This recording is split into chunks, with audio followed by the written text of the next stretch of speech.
I just ranked every Gen 1 Pokemon on a tier list in like 5 tiers. I don't know, I'm not looking at it right now. But, sorry about the voice, by the way. I have a sore throat right now. I'm going to do my best, but I really want to film this video sooner than later so I can get the next one started. So we're going to start off in F, and the first one here is Jinx, and it's kind of overhated. Everybody hates Jinx, and I 100% agree. I think it's ugly, creepy, offensive, in all the worst ways possible. Like, it's everything that you don't want a Pokemon design in a design, if that makes sense. And then the other one, Parasect. It's creepy, but I kind of like it for that, but it's not enough because it also kind of confuses me. Like, it's a parasite affecting a crab, which is a little bit... But also, the main reason I don't like it is it's really bad in battle. It gets, like, no good moves, evolves from an already really bad Pokemon, as you'll see in a minute. And it has, like, 2 4-time weaknesses. I think it had 3 in Gen 1, because Bug was weak to Poison in Gen 1. But it's weak 4 times to both Fire and Flying, which is not good. It's also just forgettable. I mean, tell me you remember Parasect over any of the other guys on the list. I would even argue Paras is more memorable. So we move up to D tier, which I said is kind of like not a fan, where it's kind of like an in-between between neutral and bad. Like the last 2 were like my 2 least favorite Pokemon. These are like, I don't like them, but they're not like, I hate this. Anyway, so first off we have Cocoon and Metapod, and I just think that they're super boring. Like, for a middle stage, I get that it's a cocoon between the worm and either the bee or the butterfly. But I feel like it would have been cooler to just change it up. Or make it a cooler cocoon. And just a green and an orange one with eyes. If that makes any sense. Mr. Mime. I actually quite like Mr. Mime. But I don't like it enough to not put it in not a fan. Because all the creepy stuff of it definitely pushes it down. I think it's pretty funny. Like in the Detective Pikachu movie. I thought that was pretty cool. Even though I've never seen it. I've just seen it in trailers. And it's kind of humanoid. And I'm kind of on the train that doesn't like humanoid Pokemon. Well, for the most part, Pokemon like Jinx and Mr. Mime that just look bad as humanoids, I don't like them. Mankey's next, and I have a little note sheet in front of me so I know what I'm saying. And I literally just wrote meh with like 5 E's. So I think it's on the boring side of, it's kind of bad at boring. And I think it's kind of ugly. Have you seen like that Gen 1 sprite where it looks like it's all... not even it looks like an alien because all its limbs are like distorted, and yeah, and its other models don't do it justice. Like the 3D one's kind of ugly as well. All right, and then Muck's up next. I just don't like it. Like, I quite like Grimer. I wouldn't say I'm like #1 Grimer fan or anything, but I think it's cute. I think it's funny, whatever, for a pile of sludge anyway. But then you go to Muck, and it's just, first of all, it's bigger Grimer, which is you'll see I don't put a lot of just ones that are bigger up higher than the pre-evolutions usually. It's definitely a step down from Grimer. I think it's lost all the cute factor, and now it's just plain ugly, as well as it's a lot more stretched out. Like, have you seen its 3D model? Grimer's all, like, kind of tiny and cute, while Muck's all stretched out and ugly. It's also just gross.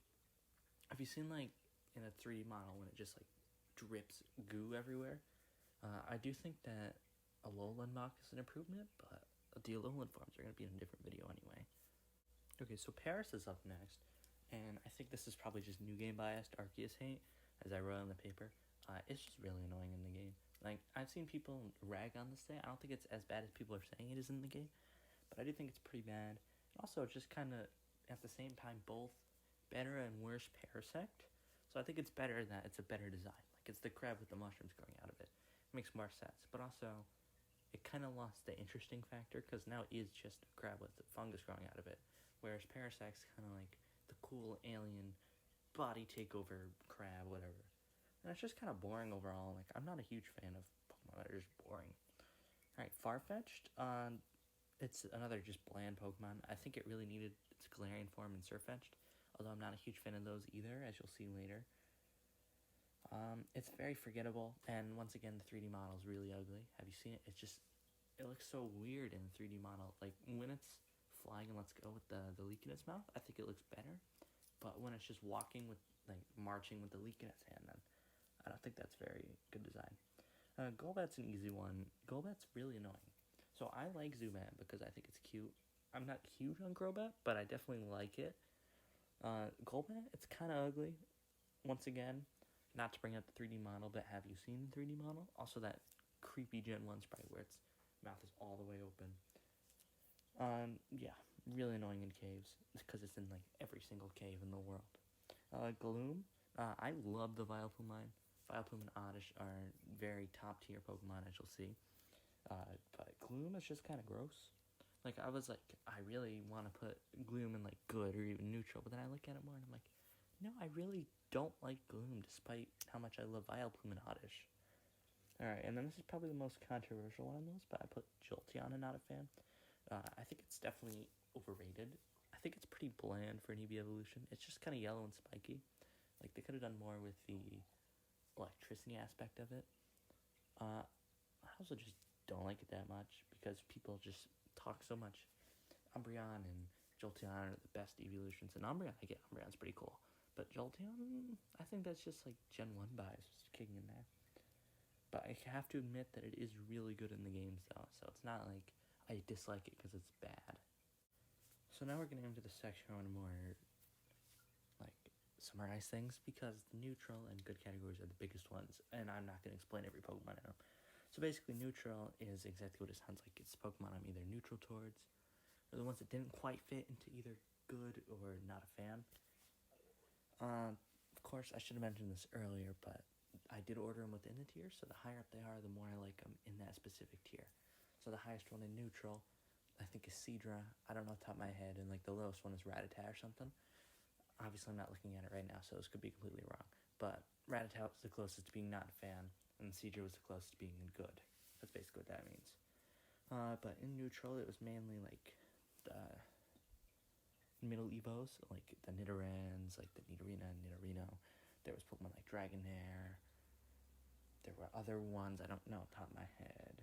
And then, as well as that, there were forgettable ones, mainly like Kangaskhan, not Kingler, sorry, Seal, Seaking, Krabby, those kind of ones that people don't really think about, but I'm not like, I don't hate those guys as much. Also, 3 evolutions, the ones where they just gain 3 heads, aka Magneton and Dugtrio. Don't love them. I really like Diglett, as you'll see later, just because I think he's a pretty funny guy.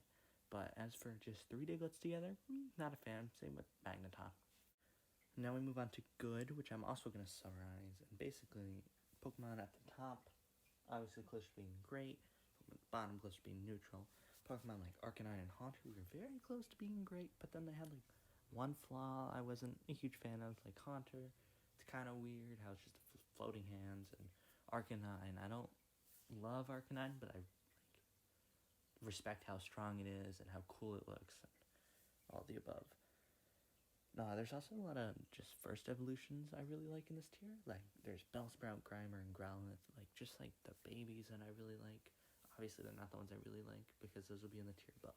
But those are the ones I'm like, yeah, those are some good first stage Pokemon. Like, Tangle is in there. There's some other ones. And then there's also 2 of the legendary birds, being Moltres and Zapdos. And Zapdos definitely grew on me.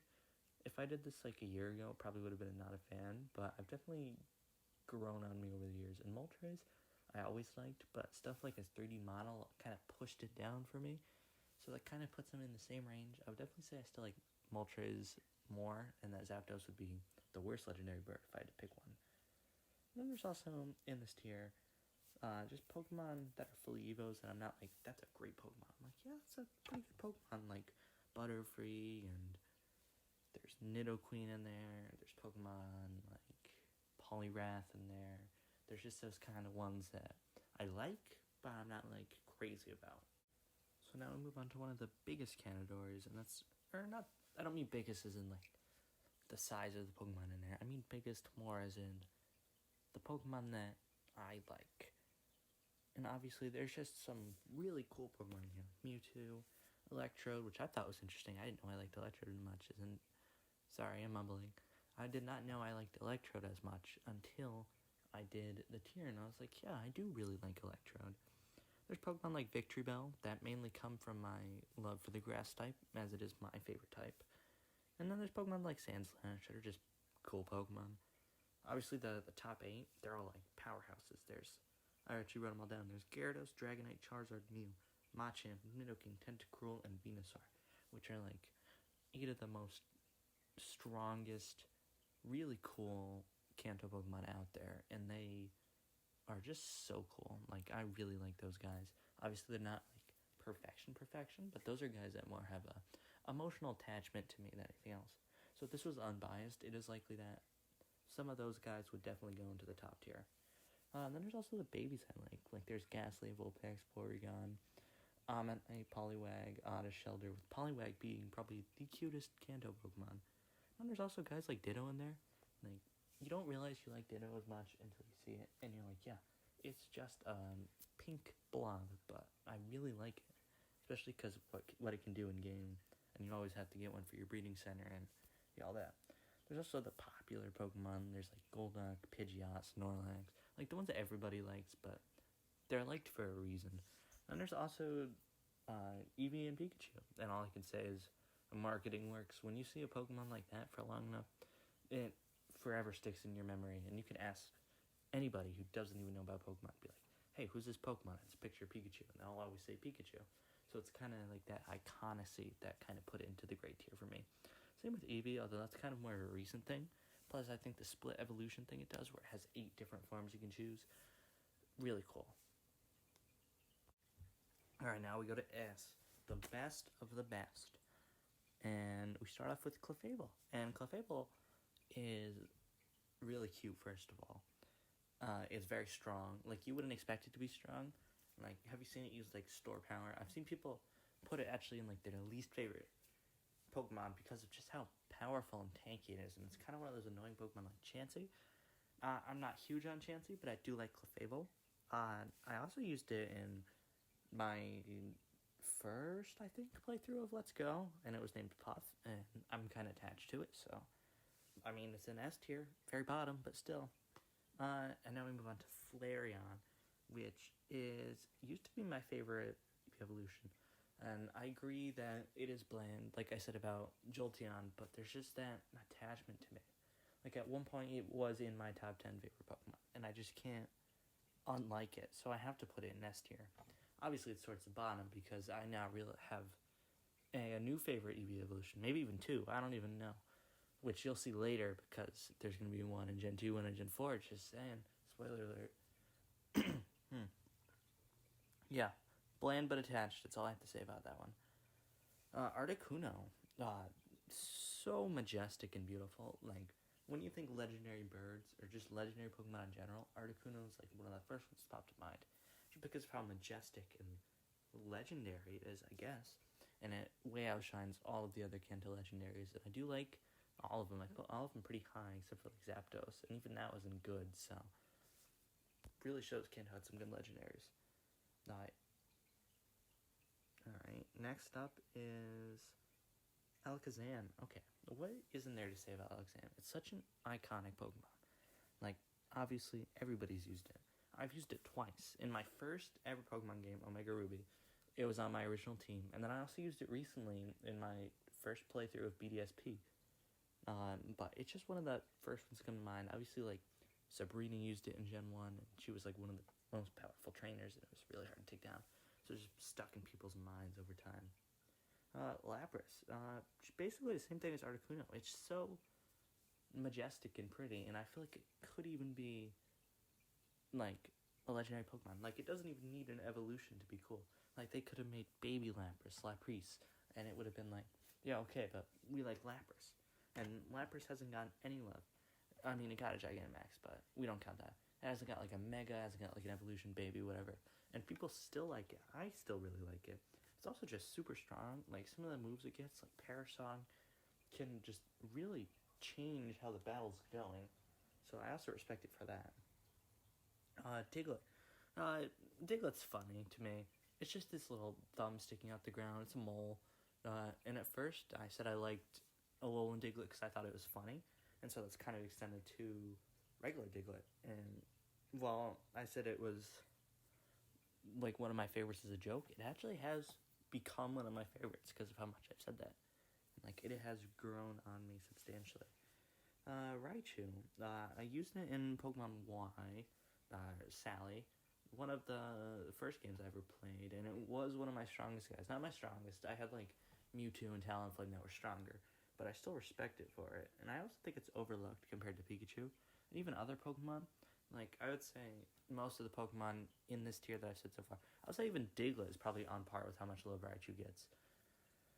And even like the ones on the top of Great tier, like I feel like those probably get more love than Raichu does, which is a shame because I think it's really cute, cool, strong.